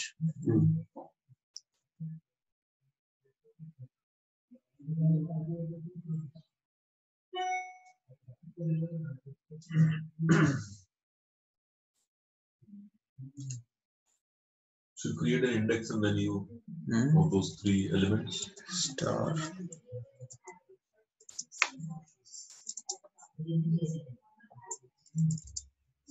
Has this worked? Yeah, right. You can see 7 becoming 14, 3 becoming 6, 1 becoming 2. Right. So it's what it did here. These indexes, right? It multiplied with 2. And have stored them back in the original Yeah. page. The original is getting changed. Actually, Why multiply equals to by star equal to means direct multiply will give you the result. Okay, over there it will. We won't. It will not update. Do this thing once.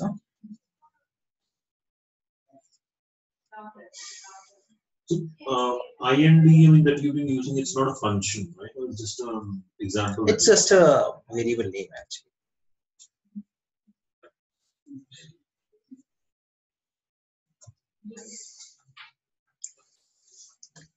Is there a function for index?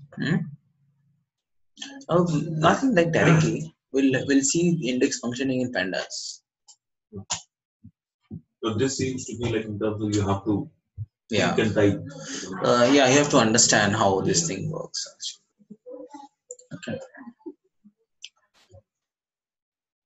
It's just more or less these things are just matter of doing it once. Once you know how it works, gradually you'll start using it. Okay. So how will it be in scikit or you don't have to use this. Not required. Okay, not required. I don't generally write this code in machine learning. You don't need it. But more of these things are required to know it. That many times you don't need it, but if you know this, you can understand a lot of those things easily. Right. See, scikit-learn is a very complex library. It does a lot of complex stuff, abstracting a lot of details from you. The internet is using this stuff. Scikit-learn library is written using a lot of people, like you have, spent a lot of time writing this Numpy code that Scikit-learn library is ready, so that you don't have to do all these things by yourself. Okay, like the way if you are anybody works in Java. Yes, you work in Java. So in Spring you see annotations like @ and all that. How it is implemented in Java. That is reflection, right? Internally. So somebody have written reflection code so that you can use those annotations very easily. That's the purpose. You will be writing some code that will make some others' life very easy. Right? Common annotation that other also can use. JSR, some specifications are there. Right, so right, any other framework. Right, so these are like low level stuff. If you know how to use it, you'll understand those things. That's pretty much around it. Okay. Those are exercises. Let me just get started with pandas. What is it? How do you use it? so that you can do a little bit of reading next time, and I'll show what to come prepared and what are things you can read before. Take a 5 minutes. Oh, I thought we already did. Okay. Okay.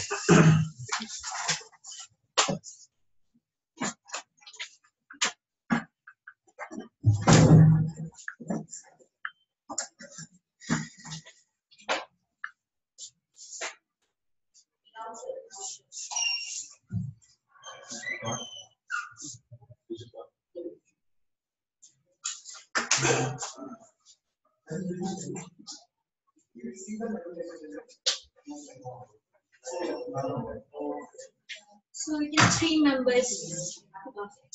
Only 3 members No, are no, no. participated You have in this course. I don't know. Here you see. Online link for online course. Yeah. And to the folks who will join from, I mean, the people who were there, right? I think they had to skip today. Will be there next Saturday. For them, the recording is going on actually. Okay. So because everybody have their, it's like most of the people like you will be working. So this recording is not clear.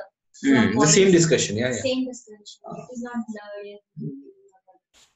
But don't fall for that. But the thing is, you know that recording will be there, so for that. Intentionally, no. Put something. These classes are fine. It doesn't impact much, but going forward, like I mean, you can figure out. You see this thing, even if you don't know much, it's not impacting a lot. Okay, good to know this stuff. But as we proceed further, like when machine learning starts, then one class misses a lot of backlog. So after doing this course, is there any job prospect we have to do? I have for Spark, no? I have come for PySpark. Oh, yeah. You told us before doing PySpark. You better do this, right. So just after doing this course, is there any job prospect? Yeah, of course. What will be right in the skill sets? You have good Python. Okay. Okay, Python. After this Java was developer since last 5 years. Right. So I am studying Python. I'm practicing, but Java I'm 5 years, 6 years. So it is in my mind. You have to unlearn it. Here I used to. It is not too much practice. As a job mention, we have. I mean, even now also we have. There is a startup company, so they wanted. To which extent we can fake it? Hadoop is okay. I just run through this pandas. So Hadoop, what is Hadoop doing in the ecosystem is Hadoop is meant for storing. It is a framework for storing large amount of data. Okay, there if you have to do data processing, you have to write a lot of complex Java code, query code, MapReduce, right? Here you can do it like a couple of lines of not so complex. You don't need computer science knowledge, right? You don't need system knowledge, as you will see here. Okay, if you can convert any data to tabular format of data and do some query processing really fast. Does it get also integrated with the machine learning? No, Numpy. Yes, Pandas internally is implemented using Numpy. So that's why I was saying Numpy is a very low level library. You won't be doing a lot of Numpy stuff. Okay, but Pandas you will be doing a lot of stuffs. And how does it interact when you say it can get data? I mean, you can import data from database. Yes, in so interoperability of database, like once you do the analysis and then you export the data. Work seamlessly, like piece of cake. Okay. Any database, anything you do. The reason why it is so popular is after this you will feel that you have wasted a lot of time doing other things. You can do really complex things really easily with this. A lot of complex analysis. Okay, so this is open source answer to lot of industry tools for which people are paying more than lakh per month. Okay, so open source. So what is the power of open source? Startups use it. Mid-level companies use it. It is anyway growing in nature. Anyone can. Exactly. You got the sense, right? So that's the reason. Okay. The big companies are going to lose money. No, absolutely. No, absolutely. There were a lot of, like you, right? I mean, a lot of people who were earlier using proprietary analytics tools. They are telling that they will be out of job since these guys are here, so they have to learn this. Right. So, is it? We can do it on cloud also, right? Of course. Yeah. I mean, as long as so that's why now using open source now technologies converge. Right, you can do this on cloud. You have things like PySpark, which is similar. Data frame is a universal concept. It is Pandas is the beginner of it. You'll see data frames in R. You'll see data frames in PySpark. okay, you will see data frames concept in many places. Okay, that's why this is a universal concept. Data frame means, okay, I mean pandas, I mean I'm using the word data frame again and again because pandas important part is data frame. Okay, data frame is a tabular format of data. Any data, when you can convert into tabular format, you can do anything with it, right? Let's see what it brings to the table. Okay, so it provides you extensive utilities, libraries, handler functions. Okay, Numpy had a problem. It will contain only homogeneous data. Okay, homogeneous data means all the data should be of same type. Here it can contain heterogeneous data across different columns. What is the version we use? 1.19, I guess. You can do pd dot underscore underscore version underscore underscore. Pd dot anything version check. Pd dot underscore underscore version underscore underscore. So where basically are we doing this? Over there only, right? GitHub, Same. it's there. No, Anaconda. Anaconda, same thing. So I'm not able to find this folder. Series data frames. Machine learning for beginners, Yeah. Pandas one. I'm there in machine learning. Pandas one, refresh that page. Okay, foundation.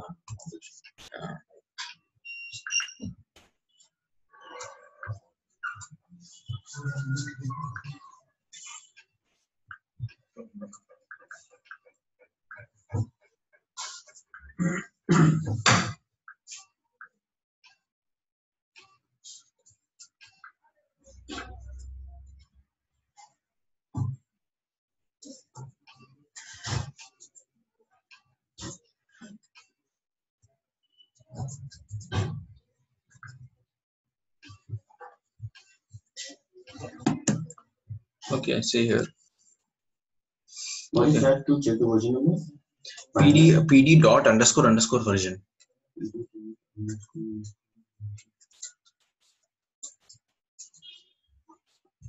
It's not working. Go ahead. Wait, do this. Import pandas as PD.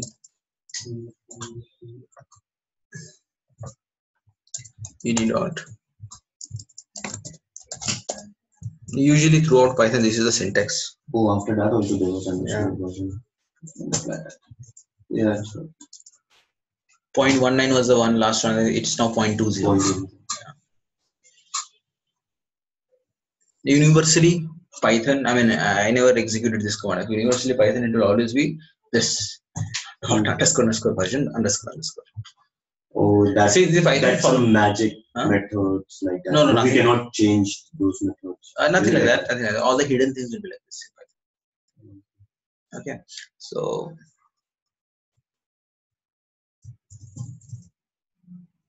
let's proceed. So first thing is, it will help us handling missing data. If there is some data which is missing, we know how to handle it, right? Missing data.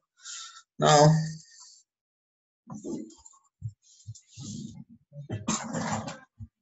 Missing data means what? missing data means in real world, many times data, and if you want, I can show you really ugly data. What is ugly data? Data which cannot be comprehended so easily. A lot of missing data is, a lot of garbage values are there. In real world, that is how data is mostly. And if you're working government data, trust me, it is very unhealthy data.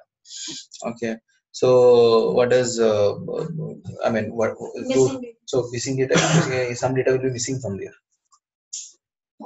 You cannot throw that data just like that, just because some data is missing. You might want to find how to replace the missing data. You might want to handle the data which is missing over there to do certain things. Got it, right? Okay, that is your missing data. We'll see. We'll get data where some data is missing. We'll learn how to address this missing data. Okay.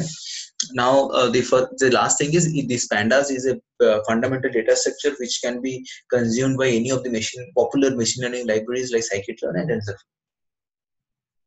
Okay, so these guys can understand. Let's see first thing to import pandas as PD to import it. The first thing is, first we'll understand there is a series object in pandas. Okay, the series object means one column. One series means one column.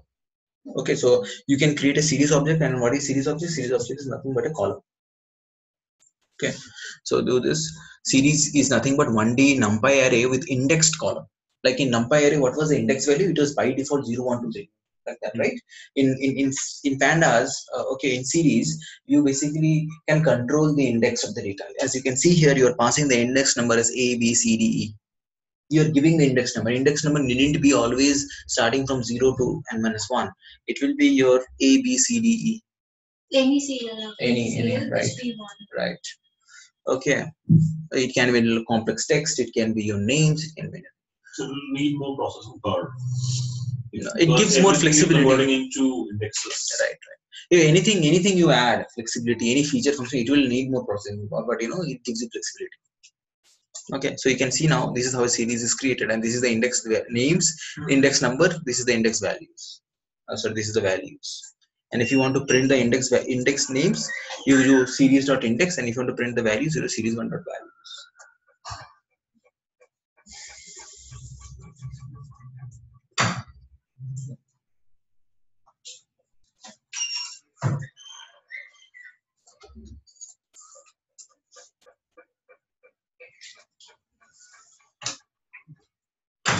That should be same, right? Data, what is handled, and the index. What dimension should be? Right. Number of data and number of index should be same. And if you want to access the data, unlike Numpy, you will be accessing by index values like series. I think pretty much you are expecting this. And if you don't mention index number as expected, it will be starting with 0 to n-1.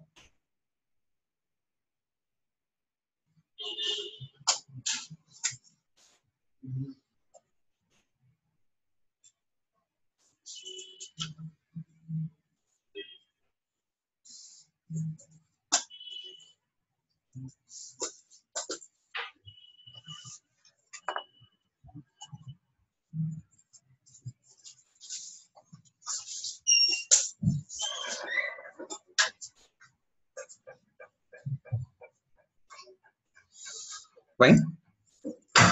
Okay. Of course. Values shows the values corresponding to it. Getting it right? We are dealing with column now. And what is the property of column? Column will have index. And what is a table? 2 elements, multiple columns combined together. That will be a data frame, which will start next class. Let's see now what you're doing. You are creating you have a dictionary here, Python dictionary. Okay, one is key, one is value. You can convert a dictionary into a series, isn't it? Dictionary to series. Series. Now tell me, what will be the index? Exactly. Got it, right? See, if you have a dictionary like this is a Python dictionary. So you do PD series DB, it is converting the Python dictionary into series where this key of the dictionary became the key in the index in the series.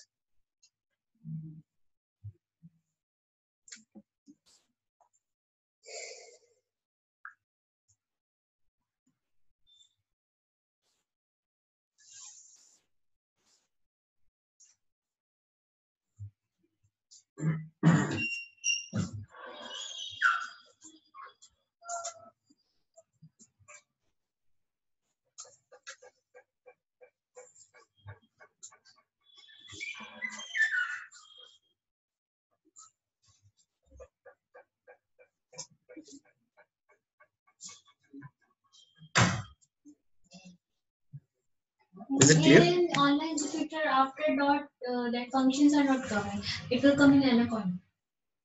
After dot, if I do not PD dot, some tab, dot tab. PD dot.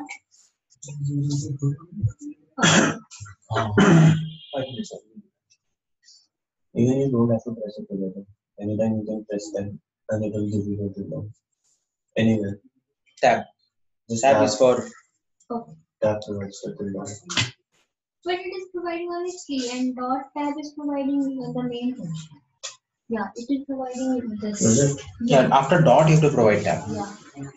There is difference. The result is No. Dot after dot means you are getting helper functions here. That will be huge. If you're just pressing tab, it will just trying to see if there is. In Java, after dot automatically comes. Here you press it. Okay. Let's see this. What are you doing? You're from a dictionary. You're converting a series, right? Okay, and the next thing, and with which, if you want to create a series with all value zeros, right, from a scalar value, you pass whatever is it, right? Zero in this case I have written, you can pass there hello also and give them index. So what will happen because of that? It will create a series with all these index values, but all the values will be zero, as you can see. Fine, right?